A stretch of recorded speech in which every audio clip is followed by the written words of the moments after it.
models, handmade miniature wooden sailing vessels, on the web at flamingfish.net. Little ships for big kids. Support for Boat Talk also comes from Front Street Shipyard, a Mid-Coast Maine boat building, repair, and storage facility located in Belfast. Front Street Shipyard on Penobscot Bay, offering dockage, service, and amenities for owners, captains, and crew. Online at frontstreetshipyard.com or 930-3740. Your used car or junker can help keep WERU running strong. Call 1-877-411-3662 and the Center for Car Donations will come and take away your used vehicle and sell it to benefit WERU. Cars, trucks, and boats are all eligible. Whether your vehicle will be driven again or sold for parts or scrap, it can still help your community radio station. Turn your old car into money for WERU. Call 1-877-411-3662, and you can find that number again at weru.org under the Support drop-down menu.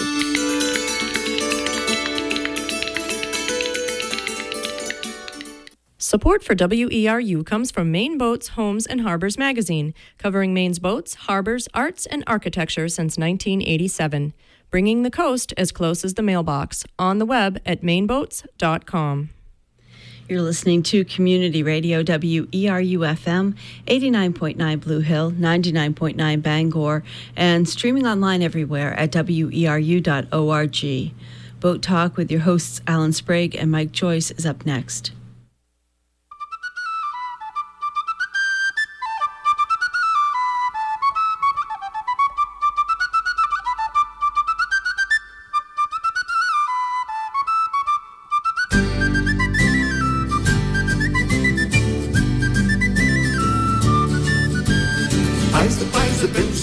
I survive and sail, sir. I survive the catch the fish and take some home to lie, sir. Good morning. Good morning. It's second Tuesday of the month, 10 o'clock. Time for Boat Talk here on Community Radio, WERU-FM, Blue Hill, 89.9, 99.9 in Bangor, and all around the world at weru.org. My name is Alan Sprague. I'm one of the Rusty Anchors, along here with the other Rusty Anchor, Mike Joyce, here for Boat Talk. Boat Talk is a call-in show for people contemplating things naval. And Mike probably doesn't realize it, but Boat Talk has been given an award. Boat Talk has been chosen or delegated to be the number one show for people who call in and at some point during the show say frigate. Number one rated show for that number of people who call in and at some point say frigate. I feel like groaning. We're going to get a certificate for that someday, too. Now, on the wall. Guess what, though? I just made a little pun, too. Uh-oh. Alan is the punny one, the pun being the lowest form of humor. Let's just say it right out loud, all right? Not the foundation. Yeah, but I just made a pun, too, because we were interviewed a couple months back by Tom Groening from the Working Waterfront newspaper. See? Yep. Yes. He's probably groaning now, too. He could very well be, and we haven't seen that. It's still lurking, yet to be published, I believe. Check the upcoming issue, I hope. But yeah, that was my send little it down pun. to Washington for clearance first. Groaning, or that's a homonym, isn't it? As opposed to a pun. That is. Words that sound the same but are spelled differently. We don't want to start overanalyzing this, I don't think. Okay. Let's stick to boats. Hopefully. All right. You first? Sure. We got a couple little notes this morning. Not too much. I've been away, so I haven't been making any clippings or possibly paying any attention. Been doing some research. I've been out working on my street cred, and had a watery East Coast tour of the United States of America in January and February, which is, quite a delight, especially for somebody that calls out to see church. I got a good spell at church. But anyway, we want to shout out to Wooden Boat Magazine this morning. It was 40 years ago this summer that John Wilson had just the balls, I would say, to start a magazine from a cabin without his telephone was nailed to a tree at the end of the driveway. Yeah, right. Okay, and the famous photos were of him running the magazine, sitting at the end of the driveway in a snowbank, talking to a telephone tree. And the magazine's turning 40 in July. It will be their 200 and what do we got here? 239th issue coming up in July. They're going to be celebrating, have a big party over there. Also want to shout out a couple people that are stepping down. Olga Lang's been the art director for like 30 years or so. Wow. And she's retiring, and so is the publisher, Carl Kramer, my friend Carl, is stepping down finally. And Carl has been, he's also helped start the Professional Boat Builder magazine, the IBEX Marine really? I didn't know that. confab that they have. Mm-hmm. And not to mention, I would say his highest achievement would be the family boat building challenge that they have at the wooden boat shows. Oh. Has spread the most delight. Yep. So right. Carl's getting done as publisher. He's been there since the mid-'80s or so. And a couple people moving on. But for Wooden Boat Magazine about to turn 40, and John Wilson, I believe, still about as starry-eyed as ever. And the question being the great boat talk question, what messed you up about boats so much when you was a kid, And so anyway, maybe we'll talk to them in the future. But Wooden Boat turning 40 this summer. Pay attention. They'll be having a big party. All right. Yeah. The Maine DMR, Department of Marine Research, just issued some statistics on lobster landings last year, and it's kind of a mixed bag report, I guess we'll call it. They did pretty well. They got the second highest number of pounds of lobsters were landed last year. 125 million pounds of lobsters. That's a lot of lobsters were landed. The price per pound went up also slightly last year, 20 cents per pound. But unfortunately, the bad news is that the price a pound is still the second lowest it's been since 1995. So they're getting more lobsters, but the price is still pretty low. So it's not a real good thing for lobster fishermen right now, but they're sticking with it. And in this report also, I had a little chuckle. They noted that 613 people in Maine have been landing periwinkles last year. Interesting, a little niche fishery. Yeah. I didn't realize they kept track of that. You try to slay a mighty periwinkle on February. I think periwinkles fall into that category of food where you spend more calories than you get. Could be. Now, I had my little tugboat tour of the East Coast this January and February. I had a couple of interesting perspectives on the fishing industry. This started with a fishing boat coming into the dock in Gloucester, Massachusetts, and we met the captain down there, and he fixed us up with these boats. So he was just in from George's Bank with 55,000 pounds of haddock, cod, hake, flats, whatevers. And got to watch the unloading of the boat and the cycling of the crew and the whole operation there, which was pretty interesting. And to watch those fish come into Gloucester and all those people jump too.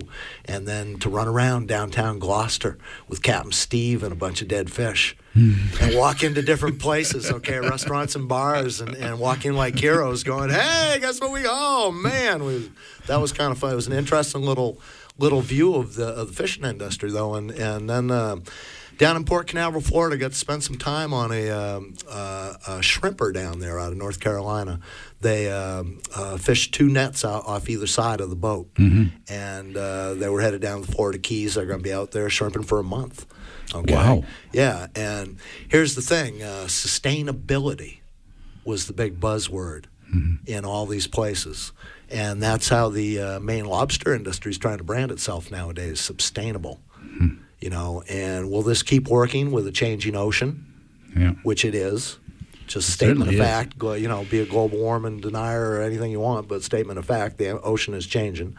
And so is the mix of fisheries. No shrimp this winter. Scallops are down. Periwinkles are up. And, seaweed, but and the elvers are going to be coming on in the next few weeks too. Mm-hmm. Yeah, so interesting. I'd like to say something else this morning on Boat Talk. I said it last week on the Barefoot Blues Hour, and I thought it real hard out to sea recently, and that is that Muddy Waters has it exactly right. He has a song called The Same Thing. What makes a hound dog howl at the moon? what makes a man go crazy when a woman wears a dress so tight? Why does the sea heave like that?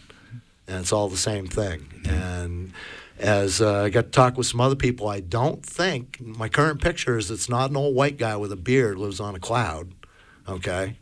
But whatever all that has in common, I'm just absolutely in awe of it.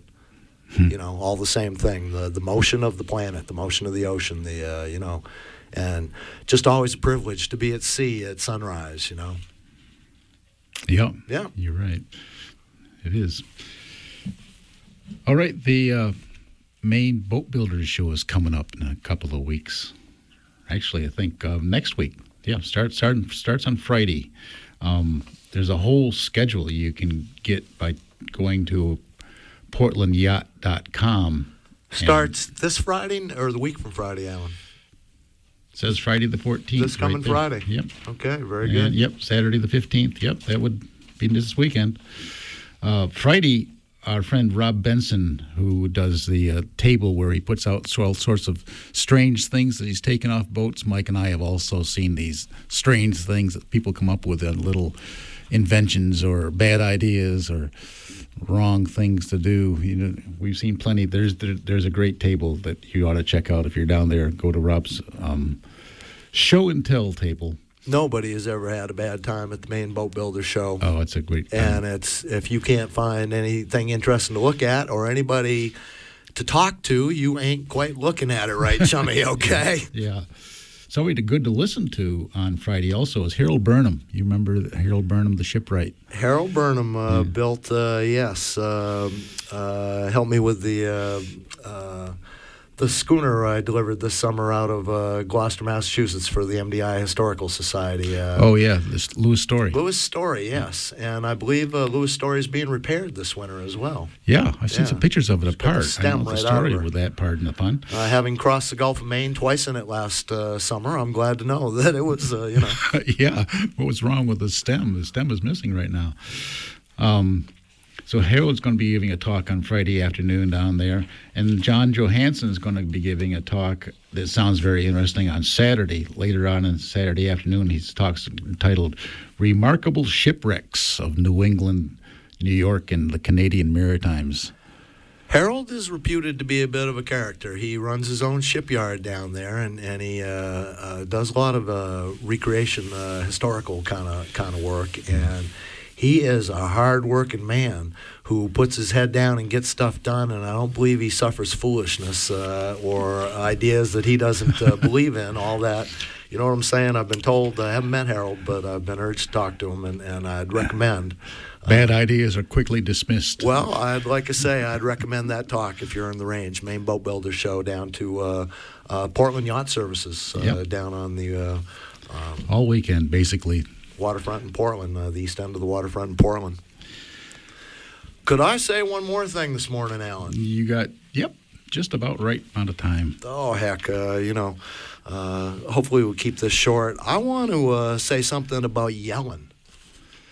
And in the context of on boats, but basically yelling anywhere. Okay, and I got to see some stuff on this last trip that I'd already experienced before, which was a good thing, because otherwise some of the stuff would mess you up if you took it real personal, okay? Mm-hmm.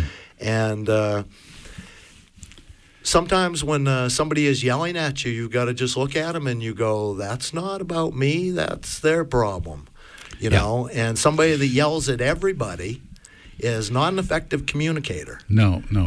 You just kind of write them off as that's their way of being, and they'll let it blow by. And it's not pretty. No. It's not safe. It's not fun. It's hard to not take it personally. And did I mention it? And it's corrosive, and it engenders more yelling is what it does. And then you find out that all the little resentments that you harbor running around, okay, and you, because here's the other thing, you can't yell back at the captain. Strictly speaking, you can't, okay? There's no place for that fight, all right? You basically got to stuff that until you're on the dock later on. Mm-hmm. And right, wrong, or, you cannot fight with captain. It's just, and again, this is kind of interesting general philosophy as well. And let's say the captain is not happy with whatever, and his frustrations coming out sideways, and like I say, being hard on people. Pretty unforgivable when you get right down to it. And again, it's not pretty, it's not safe, and it's not fun. Yeah, should be on your resume though. And it makes you want to yell at other people, which is again, the only time, in my view, you get to yell on a boat is when you want somebody's attention. Or sometimes if we're laughing real hard. You see it sometimes in racers, too, which I don't think is necessary also. But yeah. Well, and danger can be alerted, but again, has to be carefully managed. And communication is everything, communication and trust. Yeah. And again, it is corrosive on that. So, got to see some of that, too. Yeah. So, we're ready for our guest call. We're going to be talking with Rob Stevens. Rob is a shipwright down in southern Maine who is now involved with making a replica of the Virginia. We're going to talk about the name Virginia, but Virginia is the first ship. Had to be very careful and say ship built in the state of Maine, probably in North America. So let's go right to Rob. Good morning, Rob. Welcome to Boat Talk. Morning. How are you? I'm good. How are you? Oh, pretty good. Well, Mike and I are interested in hearing about the Virginia, but why don't you start by giving a little bit of history of where and why it was built? Well, first of all, to deal with the name is we're standing in Northern Virginia. They were lost, Rob. Not lost, just arrogant. This was Northern Virginia. The French would call it New France. The Spanish would call it Northern Florida. And the Spanish were probably the Spanish had the Pope on their side because he gave this half of the earth to the Spanish. So at least he had the Pope on their side. But at the same time as Jamestown, there was a northern colony established at the mouth of the Kennebec River. And they came here to get rich. They were, going to, find all the cities of gold or the gold mines and the Northwest Passage and what have you, sassafras to cure syphilis. And among other things they did was they built a boat, not as a means of escape, but they built the boat, for exploiting the resources here. And in fact, the colony sent a load of mast timbers back to England in the 1 year or 1 year plus time period that it was here. But they built this little 30-ton, and a ton is a size of a barrel. It's sort of like. You talk about a barrel, a hogshead, a butt, a ton. A ton was 252 gallons. And the ton was how the king's taxman taxed your boat. Is he would measure the keel and the beam and the depth and figure out how many of these barrels called tons would fit. And that's how he taxed the boat. And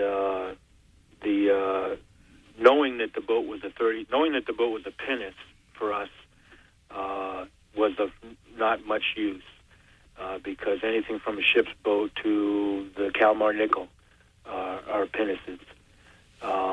But knowing that she was 30 ton, the way I always say it is you could go up and down the coast and say you want a 36-foot lobster boat. Well, they won't look exactly alike, but everybody will look at them and know they're a Maine lobster boat. So that was a useful piece of information on the designing of it. Can we stick with the history for a minute or two, Rob, before we get to building the actual boat here? Sure. These people showed up in 1607 here in the middle of the summer, and in August, and they weren't quite ready for what happened to them in the winter. But by December, the way I read it, half of them had already headed home. And yeah, they arrived in two ships, and come December they sent half back. In fact, that was the mast went back in that second boat that left in December, and they sent them back with not even enough food. There wasn't enough food to spare. And one of the reasons we even know about this is they were given permission to sell their supplies if they had to, and they sold their supplies in the Azores. And the Popham family sued the captain for having done that. And so we have the court record with the various just common sailors saying that, they had been at the colony here in Maine and witnessed the captain being given permission to sell the supplies if need be. And a few people died on the return trip, in part, they say, because they weren't clean. Huh. Now, when they landed, too, they found the natives to be a little bit wary. Well, that's one thing, is that you figure the Europeans had already been here for 100 years. Exactly. And they were always kidnapping natives. As a matter of fact, I think it was around 1605, Weymouth kidnapped 5 or 6 Indians around Pemaquid and took them back to England. And, some people refer to it as industrial espionage. A few of them lived with John Popham, and a few of them lived with Gorgeous, the guy, one of the big guys behind settling what's now New England. And 2 of them, unfortunately for them, actually were sent back a short while before the Popham colony to start the Popham colony, but that boat got captured by the Spanish, and those poor 2 Indians ended up as slaves in Spain. And the Popham colonists themselves brought one back with them, a person named Skidwaris, who had lived, I think, with John Popham, and so he was sort of the go-between between the natives and the colonists. But I would think that this habit of kidnapping people might not make your new neighbors that friendly. The natives had learned their lack of trust. And, and I guess I would also point out, for instance, I was just reading up on Champlain last night in the same era, and he tried to learn from the natives local knowledge. And the French allied with the natives and formed... they both got something out of the relationship and built trust. And so it didn't have to be done that way, but the English were, as you say, they came here to get rich. They were looking for gold and sassafras. They were exploiters. Yeah. And the Indians got that right away. Yeah. My limited knowledge of history seems that the French treated the Native Americans better than the English or the Spanish did. They more incorporated them into their lives. Oh, huge, Rob. And the great example I'd like to point out, too, and maybe a shout-out to my friends Renee and Janine this morning, two delightful Acadian ladies I rode back on the plane from Florida with, and these ladies know their history. And, again, the most successful native, settler relations were the Acadians at the top of the Bay of Fundy here. Yeah.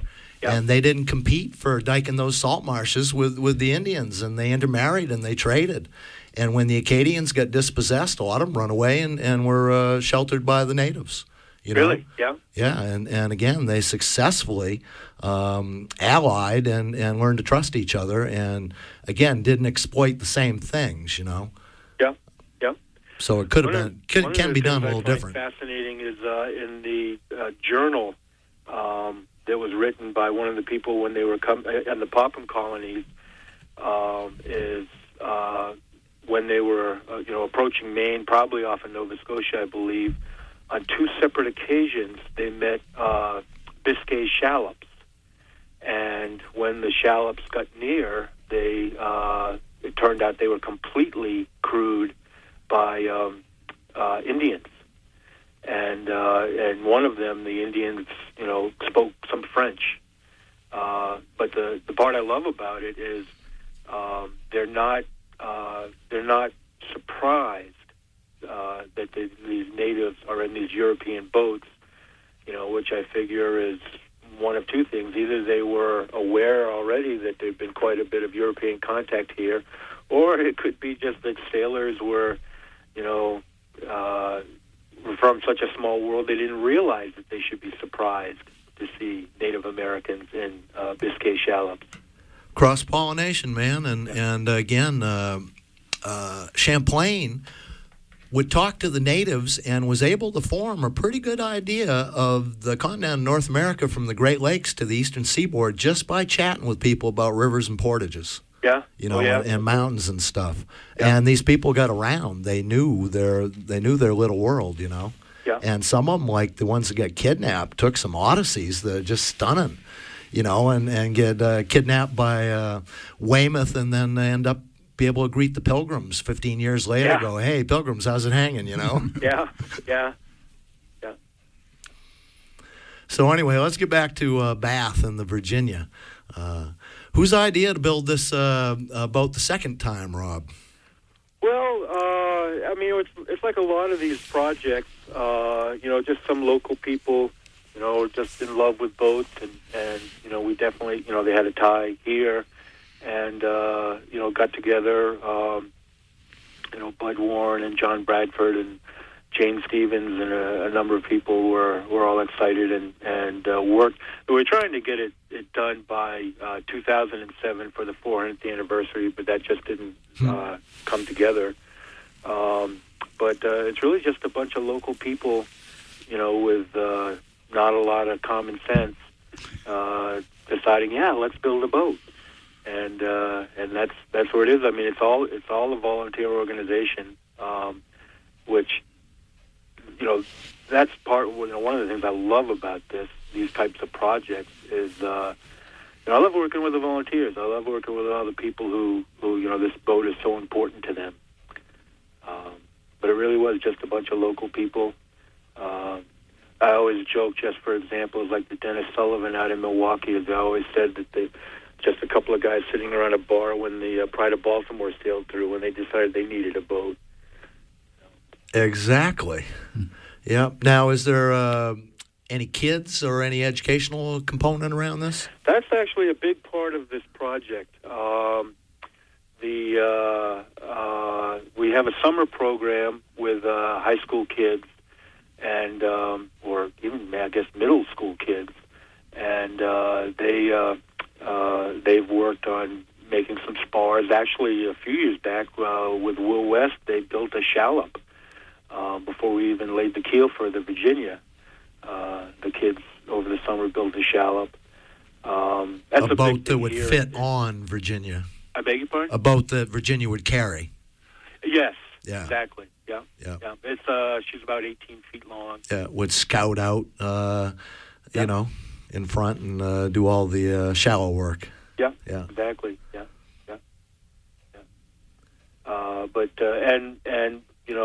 We're very lucky as a number of our board members and a number of our people, are very committed to this. The educational aspect is a major part of the boat. People ask me, how accurate is this boat?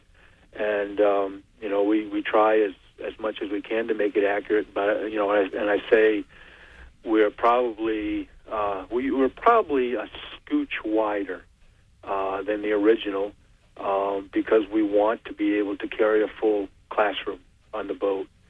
And we also, you figure, the original boat carried cargo for ballast, whereas we have a live load on deck. So you have to ballast for that, and so we could be a scooch wider, but we still fall within the parameters of what's the correct size for this boat. I love the vision of the barrels for tons. I love that, and but she's about 50 foot long. Yeah, a little bit more, but yeah. About, yeah. 14 and a half feet wide and draws about 6.5 feet. Something like that. Yeah. Yeah. People ask me, and I always say, I'm embarrassed. I'm building the boat, and I don't know exactly how long she is. When we're done, I'll tell you. Love it. And perfect way to build it. 3 cubics, Lord. How big you want me to build that? About 3 cubics, Lord. Yeah. So anyway, now where's your you're right under the Route 1 bridge in Bath, there, ain't you? As you're crossing the big bridge there on the Kennebec, if you look to the north, we're that ugly white plastic building, right there. It's the very first structure. Where you have the old railroad freight shed, which on Saturdays is the farmers market, and on the riverside of the freight shed is this big ugly white plastic building. And you'll know where they're working if you see the flag of St. George flying. Oh, cool. We normally we have the American flag flying when we're not there, but when we are working, we have the flag of St. George, which would have been the British flag at the time of the colony. Cool. When's the best times to catch you? Wednesdays and Saturdays. We Ah. are there from 9 to 3 on Wednesdays and Saturdays. It's basically just, I have a regular job, and so. Oh, we'll get to that. That's the best I can put in, and the guys are there. I mean, I'm sure a lot of those guys would be there 7 days a week if I could afford to be there that long. And not to, again, point at any wingnut in general, but you just let any wingnut in particular walk in and pretty much able to put anybody to work. We take everybody. I've worked on, like I say, that's one of the parts on this, on these projects is the volunteers are, to me, one of the things that make it one of the greatest things, and we'll take anybody. You can sweep up. You can, if you're probably a lot of guys out there are better carpenters than I am, and anything in between, we will take it. So, Rob, you going to put any sort of ballast in the inside of this? Well, we will have the exterior lead keel, and we'll just have a tiny bit of ballast in the interior to get it to float on our lines. Did the original have a lead keel? No. Oh, yeah. No. You figure? What a waste of money. Their ballast is going to be their cargo. Right. No, it's sort of a shame. I'd love to build a boat to the best of our knowledge, exactly as it was. Because as some captains say to me, the way they're designed to meet the Coast Guard stability rules, they just don't feel like they should. That was sort of the fun thing about one of the other projects I was involved on with the Viking ship, and not being Coast Guard inspected or what have you, we could build that to the best of our knowledge to what that should have been, and see how she handled. It's interesting. So you think perhaps that the Coast Guard is making the boats a little, deeper than they need to be just for stability's sake? Well, I'm just going to say they're making them safer. You figure it really goes back to the American public. Basically what we've told the Coast Guard is that the absolute priority is you return with everybody you set off with, and we don't care if that bankrupts the business, the schooner, what have you. Safety is right now. That's our biggest thing, and I don't criticize the Coast Guard. I think they have a tough job, trying to come up with rules that will work. And and my experience has been that basically you develop a good relationship with the Coast Guard, and they'll trust you, to do it right. They've learned a lot of these lessons the hard way, and seamen in general have learned a lot of these lessons the hard way. Yeah. So, yeah. Now, we're talking about a traditionally framed, oaken-framed vessel, pretty heavy. We're talking about pretty good chunks of wood here, ain't we? Yeah, that's probably one of the other slight, and very few people would even notice, but that's an area where we're probably different from the original, is that, we're building what is called double sawn frame, and the Virginia would have been loose futtock. Careful with your language here on the radio, Rob. Please, now, come on. Well, I figured you're going to have to explain a little bit about that. The number one radio station that uses the word futtock. There you go. You're going to have to explain just a bit more there. Well, the way I describe it is double sawn frame is built by craftsmen. You have somebody draw out full size the boat, and they will make patterns for the frame. And what it will be is, like, say on the Virginia, we have nine pieces of wood to make each frame, and you're basically finding a way to take almost straight wood and make a curve. And by having two layers of it, you overlap the spots of where the joints are. And loose futtock tends to look about the same, but the way that is done is, and I say, the double sawn frame is built by craftsmen. The loose futtock is built by artists. And what I mean by that is they go and they set up the stem and the stern post and put up a couple of frames and run some horizontal battens, ribbons around it, and then just fill in the frames, as they fit throughout the boat. And when the thing is finished, they both look just about alike. And there's only a few places you can tell that it was loose futtock rather than double sawn.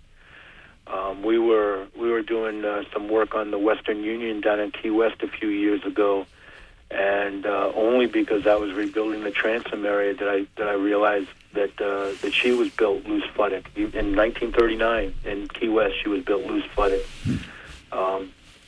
And you can see that on their website. You'll see photographs of her, and the only reason you can tell she's loose futtock is you'll see about every eighth frame set up and ribbons. Whereas double sawn, you just start at the midship frame and just work your way in both directions, setting the frames up. And boat building is, ultimately we're trying to solve a pretty intense practical problem, and any way you can get there is not a bad thing. Yeah. Hey, Rob, we got to mention as long as we're talking all wild here on Boat Talk this morning, we ought to give out the phone number. Okay. 1-866-625-9378. And I believe there's another line besides the one we're talking to Rob Stevens on this morning. He is running the build on Virginia, America's first ship. And you can Google that at, isn't it mfship.com? .org, yeah. America's first ship.org, and they're building that just under the Route 1 bridge in Bath, and they're proud of their ugly plastic building, but you can spot it pretty easy under the St. George flag. So, right. Yeah. A lot of good pictures there on that website, mfship.org. Now, you said before that the colonists, again, they landed in August. They sent about half the people home in December and started building Virginia pretty much right away. To me, that screamed out a escape pod, but you said it was not as much an escape pod as it was going to be a trading vessel. And the original had a bit of a history, too, didn't it? They started building her within a couple of days of landing. Wow. And she was finished and floating before they were informed that they were closing the colony down. The colony didn't really get closed down by the people in Maine. What happened was their financial backer died while they were here, and the leader of the colony here died. Very few people, some people feel just one person died in the 14 months. But the leader of the colony here died. George Popham. George Popham. Popham died, yeah. Next in command, Raleigh Gilbert, was found out when the resupply ships came that his oldest brother had died. And so that meant that he had two choices. He either could sit there and deal with the mosquitoes that you're so famous down there in Popham, or he could go back to the mansion, which he, now being the oldest living son, would have in England. And I think he found that an easy choice. I almost scratch myself and think for a minute, Rob. But one of the things I love is, like, involved with designing the boat, is we'll go in and say, okay, she sailed from Maine to England. What does that prove? And the answer is nothing. It doesn't prove anything, because we knew they wanted to leave the colony. But some of the same people a few months later then sailed her from England to Jamestown, which proves that it was a boat that people would be willing to cross the Atlantic and decide just to escape. Yep, proven ship. We have a phone call, Rob, so let's go to that and see what we have here. Good morning. Welcome to Boat Talk. Good morning. You're welcome. Welcome to Boat Talk. Nope, I guess they hung up. All right, so... and again, if you think you like to add question, comment to the conversation this morning with Rob Stevens, give us a call, 1-866-625-9378. Boat Talk, open to about anybody who wander by, just like the Virginia build. It's kind of a cool thing. Rob, where are we at building the boat? We are putting the hawse timbers in. So in other words, all the square frames, all the frames that go from side to side, are standing. And up in the bow, you start putting in what are called cant frames.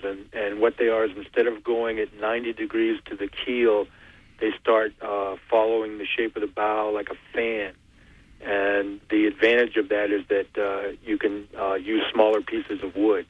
You don't have to, because they are basically square to the skin of the hull rather than square to the keel. If they remain square to the keel, they'd have an incredible angle on them to get in that shape. So we've got the cant frames in, and between the cant frames and the stem, right next to the stem, you have the nighthead frame, and then between the nighthead and the cant frames, you fill it up with hawse timbers, which is basically just help with two things. One, it takes the strain of the anchor, and the other is it gives you a good landing for your hood ends of your planking right up by the stem. So we've got that done, and the transom is getting close to going up, and we have a few frames right back by the transom that we still have to create. And actually, my plan is to put a few rib ends up between the transom and the existing frames, and get the right shapes for those last couple of frames. So the boat's mostly in frame, but hasn't been planked up yet. Right. Yeah. We got some plank stock recently. We have plank stock up, up to 24 feet. And oak. We're gonna sticker it and season it. Hopefully, I mean, it's that's one of the curses that happens to these things, is we get this green oak, and green oak, white oak shrinks quite a bit, and by the time it gets on these projects, they can take a while to build. By the time you get ready to caulk it, you can climb the boat like it was a ladder. Now, Rob, these colonists started this thing just after they landed, and you got to imagine their workability wasn't quite as good as the plastic shed down to Bath there. Oh yeah. And let's start with no electricity, but they launched that thing less than a year later. You were talking about you wanted it back in 2007. So, they work harder or faster, or is it harder to build nowadays? What's up, bud? I'll tell you, the real reason is electricity makes us lousy woodworkers. Because if you think about it, before electricity, let's say you were the laziest person ever born, and you were working in a shipyard. You better know how to sharpen your axe. You better know how to take a bevel, and you better know how to swing that axe and cut right to your line, because it's only your muscles that are going to remove that wood. Whereas nowadays, when we get somewhere near where we're supposed to be, and we get out the power planers, and we make all this noise, and we have this big pile of shavings around us, and everybody thinks, oh, look, they're working so hard. Look at all that noise. Look at all that shavings. Well, if we were better at measuring and cutting right to the line, we wouldn't be doing all of that. In some ways, they worked harder than us, and they valued their labor more. Yeah. I'm not sure that they worked harder. I guess they probably worked smarter. And I mean, and the problem is that it's like I feel that it's the day you start building a boat, you know how to do it, and it'll take you the rest of your life, and you still won't know how to do it. I mean, I'm learning every day on how to build a boat. And I mean, you figure, I can't say for sure about it. Well, actually, I'm going to make a guess. We actually know the name of the shipwright who built the boat, and I think that's unusual.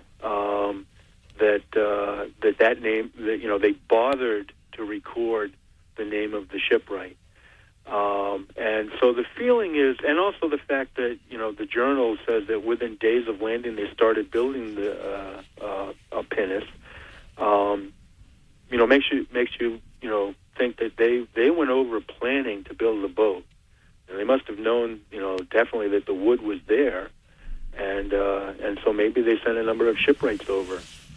And, the advantage I always say is, these early guys, was that when you went to work, you worked with a number of other guys, and a quarter of them had been building boats for 40 years, and a quarter of them had been building them for 30, and a quarter for 20. And so not only you were learning from people who had done this, but you were learning from people who had learned from people. I mean, it was just a constant, resource, for the people who knew how to do these things and get them done. And I think that's why, if you look at the records, their work hours were not necessarily that much greater than ours. I mean, a lot of the things I'm seeing, when you subtract out how much time they were allowed for lunch and dinner or what have you, they were working 9.5 hours a day. Yeah. They were working 9.5 hours a day, and they were probably working half day, or these guys were probably working all day, Saturday. So, but you figure, also, I mean, the amazing thing is, if you think about it, if they sent half the colonists back in December, that left 50 people, and these 50 people, built this boat and built some form of colony. I mean, the archaeologists have found the remains of a number of structures. They found the evidence that some form of wall, I mean, not the stone wall seen on the map, but some form of wall was dug around it, and they had to get their food, and they had to go find those cities of gold that were obviously just up the river. And they also had to wonder, why is it so damn cold? Because they thought the climate was going to be a little bit more hospitable at this latitude, and it wasn't. So they're a little taken by that. Yeah. Hey, speaking again with Rob Stevens this morning, and we got to apologize. When the phone rings here, the other line does not pick up right. We're getting phone calls, but she only gets a dial tone when she picks it up, so I apologize this morning. But we're doing good with Rob. Rob, you've got your own business down in Phippsburg, don't you? I have a little shop down in Hermit Island in Phippsburg, but I end up, like I say, little. I mean, I end up traveling most of the time. So it's like I get to work on a number of these projects that are, both historical and volunteer based and what have you. And I love doing that part. I always say that, like, when I work on one of these, if I build a yacht, I make a family happy. If I build one of these big boats, I make a whole community happy, and I make myself happy. So works out great. That's a secret. You mentioned a Viking boat before. Yeah. We actually, probably the best job I ever got to do was Harding Carter approached me back in the 96 about building a Viking ship to commemorate the 1,000th anniversary of Viking sailing to the New World, which we know was around the year 1000. And we got to build this Viking ship that was as close to accurate as we could possibly do, and then we sailed it from Leif Erikson's house site in Greenland to Baffin Island and down the coast of Labrador to Lonso Meadows in Newfoundland. And just and there's a funny thing is like I have this contract with Harding, and my contract is saying this is not by current Coast Guard standards. This is not a seaworthy boat, and no, I am not a master shipwright because it definitely was not by Coast Guard standards seaworthy, and the lawyer told me that I can't make a claim to be a master shipwright on a legal contract unless there's a guild system that I go through to work my way up to master shipwright. Well, some people just get stuff, Rob, and again, either are or you aren't, no matter who decides whether to stamp you with what. You are or you aren't, and I'd say I think you are, so. And having a good time doing it. Good for you. Oh, I love it. I got to drop in. We do some puns around Boat Talk and a homonym earlier. I met Viking on this last boat delivery I just did, a couple of tugboats, met Viking Gustafsson. Yeah. You know Viking at all? I'm sorry, say that again? Viking Gustafsson. She runs the Gloucester Marine Railway. Right. Down in Gloucester, Massachusetts, and that is a cool place. Everybody down there is very cool, but I saw her business card before I figured out who Viking was, and I had pictured somebody different than the cool blonde lady as Viking Gustafsson. It's we were down there doing a couple of ships for the Tea Party, recently, and you know what her brother's name is? No. Peter. Okay. It's sort of like, what, your family named you Viking, and they named it, the Peter, the son gets to run out of imagination right after that, yeah. Yeah. No, very cool place. I love the way they operate down there, and it's owned, it's America's oldest shipyard. I'm wearing my Gloucester Marine Railway T-shirt at the present time, and it's owned by a number of families, and they service the fishing industry, which, again, was an interesting slice of sociology when I was just recently down there. I got to spend about a week working on my knees in the freezing cold down there in January. So shout out to those people, too. Rob, what projects you got going on in the Rob Stevens shipyard nowadays besides Virginia? I'm working for Leon Poindexter on the Oliver Hazard Perry down in Rhode Island. Wow. Sounds fun. I don't know if your audience is familiar with her, but she's a big steel ship, vaguely War of 1812 design, and I mean she's an honest to God ship. She 3 masts with scoresails on all the masts, and I think she's supposed to be the second largest American registered ship that'll be sailing just below the Coast Guard Eagle, I think is what they say. And what's your part of this? Well, we're doing stuff like we did the wooden rails on her and the pin rails, and we'll be doing the fife rails. And like right now, I'm cladding the interior of the pilot house with wood to make it look like it was a wooden boat. And this is the first time I've ever worked on a steel boat, and I was sort of surprised to find that they have the same problems as a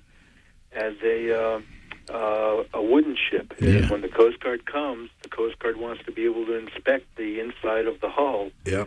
And so what we're putting on, cladding the interior of the pilot house, because it is a it's part of the watertight integrity.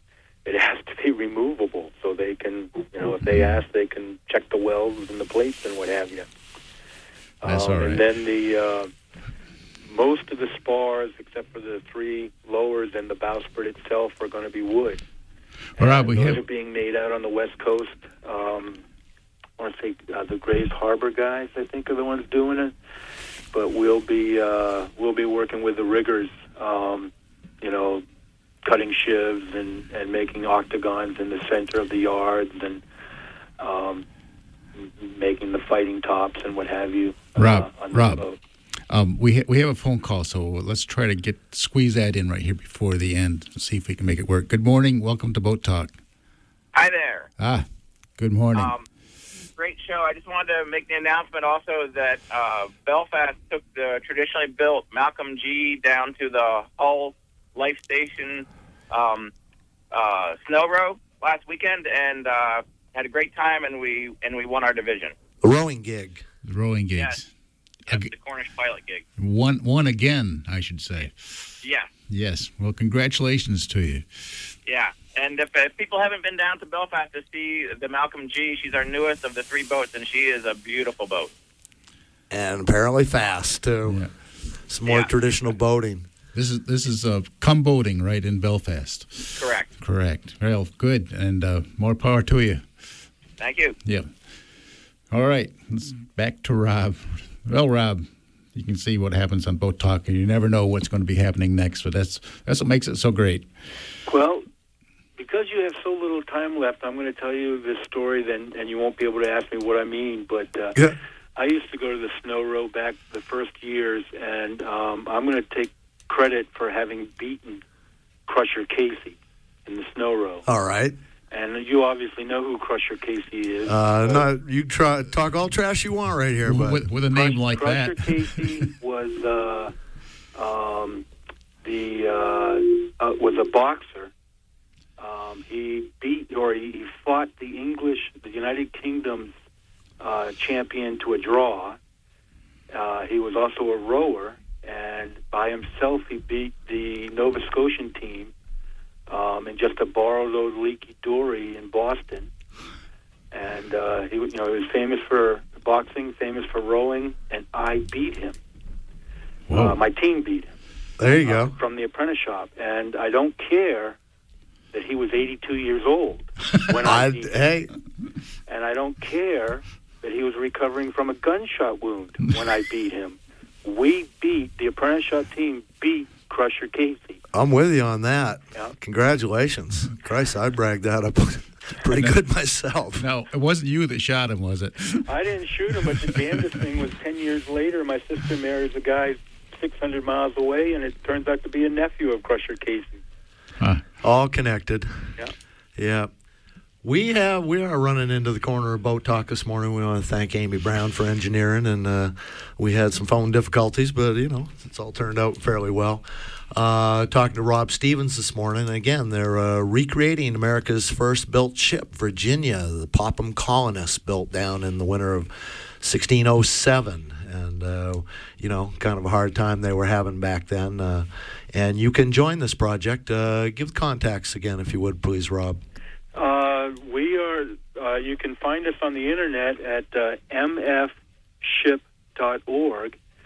and we're on Facebook, and you can just come by on Wednesdays and Saturdays from 9 to 3, and we are there. It's all volunteers, and we're there Wednesdays and Saturdays working on it, and hopefully maybe in the summer we might even be working on it more than that.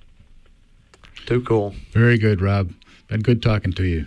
Well, I appreciate you giving us the publicity. All right, thank you. Playing the music, Alan. Yep, about time for us to wore it out. Shove off and make room for Rich Hilsinger coming up next year on Community Radio, WERU-FM, Blue Hill. I survive the bills of boat, and I survive and sail, sir. I survive and catch some fish and take some home to lie, sir.